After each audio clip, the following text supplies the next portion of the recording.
Hi teachers அனைவருக்கும் வணக்கம். நம்ம கமெண்ட்டில் ஒருத்தர் வந்து கேட்டிருந்தாரு என்ன அப்படின்னு சொல்லி பார்த்தீங்கன்னா, sir I am studying B Ed final year now and I was clear TET paper 2. Now can I write the UGTRB exam before I complete the B Ed degree. So ரொம்ப முக்கியம், நிறைய பேருக்கு இது வந்து டவுட் இருக்குது. நான் இப்போ வந்து பேப்பர் 2 வந்து பாஸ் பண்ணிட்டேன். நான் என்னால் வந்து யூஜிடிஆர்பி அனௌன்ஸ் பண்ணாங்கன்னா எழுத முடியுமா அப்படின்னு சொல்லிட்டு. ஸோ டெட் எக்ஸாம் அப்படிங்கிறது எப்போ எழுதலாம் அப்படின்னா, கம்ப்ளீட் பண்ணவங்களும் எழுதலாம். பிஎட் வந்து ஃபைனல் இயர் படிச்சுட்டு இருக்காங்க, லாஸ்ட் இயர் படிக்கிறாங்க அப்படின்னா அவங்க வந்து என்ன பண்ணலாம், எழுதலாம். எழுதி பாஸ் பண்ணிவிட்டு நமக்கான சர்டிஃபிகேட் பார்த்தீங்கன்னா பிஎட் நீங்கள் எப்போ கம்ப்ளீட் பண்ணுறீங்களோ அப்போ டவுன்லோட் பண்ணிக்கலாம் அப்படிங்கிற மாதிரி கொடுத்துருந்தாங்க. நம்மளுடைய பர்டிகுலர்ஸ் இது எல்லாமே டீட்டெயில்ஸு. அதாவது பிஎட் நான் வந்து பாஸ் பண்ணிட்டேன், ஃபைனல் இயர் ஸ்டூடெண்ட்ஸ்க்கு மட்டும் பிஎட் நான் வந்து பாஸ் பண்ணிட்டேன் அப்படின்னு சொல்கிறவங்களுக்கு சர்டிஃபிகேட் வந்து டவுன்லோட் பண்ணிக்கலாம் அப்படின்னு சொல்லிட்டு சொல்லியிருந்தாங்க.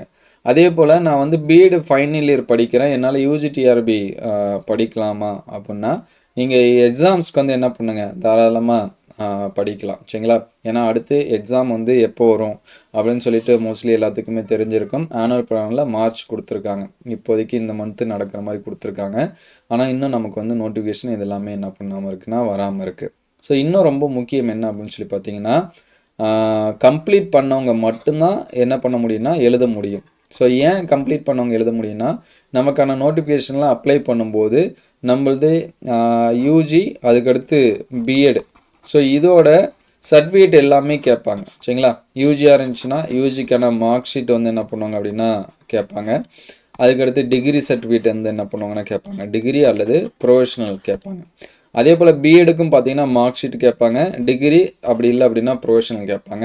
ஸோ நம்ம வந்து கம்ப்ளீட் பண்ணி இருந்தால் தான் நமக்கான பிஎடுக்கான டிகிரியும் கொடுப்பாங்க, ப்ரொஃபஷனல் அண்ட் மார்க் ஷீட் இது எல்லாமே நமக்கு வந்து வரும். சரிங்களா? அதனால் நோட்டிஃபிகேஷன் வரத்துக்கு முன்னாடி நீங்கள் வந்து என்ன பண்ணியிருக்கணும் அப்படின்னா முடிச்சிருக்கணும். அட்லீஸ்ட் லாஸ்ட் டேட்டுக்கு முன்னாடி நோட்டிஃபிகேஷன் எண்டு டேட்டு இருக்குது. உதாரணத்துக்கு இப்போ மார்ச்சில் நோட்டிஃபிகேஷன் வந்து மார்ச்சோட லாஸ்ட்டு 30 இந்த மாதிரி லாஸ்ட் டேட்டு கொடுக்குறாங்க, அல்லது 28 25 இந்த மாதிரி லாஸ்ட் டேட்டு கொடுக்குறாங்கன்னா அதற்கு முன்னாடி இந்த டாக்குமெண்ட் எல்லாமே உங்கள்கிட்ட இருந்துச்சு அப்படின்னா நீங்கள் தாராளமாக என்ன பண்ணிக்கலாம், அப்ளை பண்ணிக்கலாம். ஸோ படிச்சுட்டு இருக்கக்கூடிய ஸ்டூடெண்ட்ஸ் வந்து என்ன பண்ண முடியாது அப்படின்னா எக்ஸாம்ஸ்க்கு அப்ளை பண்ண முடியாது. கம்ப்ளீட் பண்ண ஸ்டூடெண்ட்ஸ் மட்டும்தான் என்ன பண்ண முடியும் அப்படின்னா அப்ளை பண்ண முடியும். எதனால், என்ன ரீசன் அப்படின்னா இந்த சர்டிஃபிகேட் எல்லாமே நம்ம அப்டேட் பண்ணுற முடியும். ஸோ நீங்கள் வந்து பிஎட் படிக்கிறப்பே நீங்கள் வந்து எக்ஸாம்ஸ் வந்து பாஸ் பண்ணியிருக்கீங்க, டெட் எக்ஸாம்ஸ் வந்து பாஸ் பண்ணியிருக்கீங்கன்னா ரொம்ப பெரிய விஷயம். நீங்கள் வந்து அதே மோட்டிவேஷனோட அதே லெவலில் உங்களுடைய கான்ஃபிடென்ட் வந்து குறைக்காமல் எக்ஸாம்ஸ்க்கு வந்து படிங்க. சரிங்களா? நீங்கள் வந்து அடுத்து என்னால் எழுத முடியுமா எழுத முடியாதா அப்படிங்கிறத மைண்டில் வந்து விட்டுருங்க.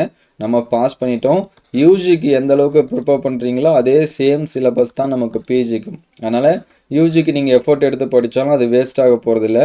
ஃப்யூச்சரில் நீங்கள் வந்து மாஸ்டர் டிகிரி பண்ணுறீங்க அப்படின்னா நீங்கள் பிஜிடிஆர்பி எழுதுறதுக்கு அது வந்து என்னவாக இருக்கும் அப்படின்னா ஹெல்ப்ஃபுல்லாக இருக்கும். சரிங்களா? அதனால் உங்களுக்கு வந்து 2 சான்சஸ் வந்து கிடைக்கும் நீங்கள் வந்து நெக்ஸ்ட்டு பிஜி பண்ணிங்கன்னா. ஸோ என்கிட்ட யாராவது நான் பிஎஸ்சி பிஎட்டோட நிறுத்தியிருக்கேன் அப்படின்னு யாராவது கேட்டாங்கன்னா நீங்கள் தயவு செஞ்சு என்ன பண்ணுங்கள், பிஜி பண்ணுங்கள் அப்படின்னு சொல்லுவேன். ஸோ நீங்களும் உங்களுக்கு வாய்ப்பு கிடச்சிச்சு அப்படின்னா பிஜி பண்ணுங்கள்.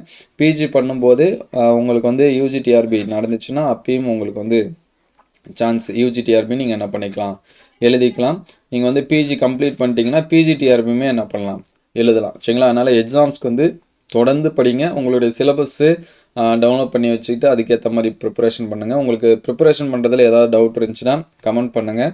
ஸோ கண்டிப்பாக உங்களால் தொடர்ந்து எக்ஸாம்ஸ்க்கு வந்து படிச்சிங்க அப்படின்னா கண்டிப்பாக என்ன பண்ண முடியும் அப்படின்னா எக்ஸாம்ஸில் சக்ஸஸ் பண்ண முடியும். ஸோ கம்ப்ளீட்டட் கேண்டிடேட் மட்டும்தான் எழுத முடியும். நிறைய பேருக்கு வந்து டவுட்டு டெட் எக்ஸாம்ஸ் மட்டும்தான் படிச்சுட்டு இருக்கக்கூடிய ஸ்டூடெண்ட்ஸும் எழுதலாம், அதுவும் ஃபைனல் இயர் படிக்கக்கூடிய ஸ்டூடெண்ட்ஸு.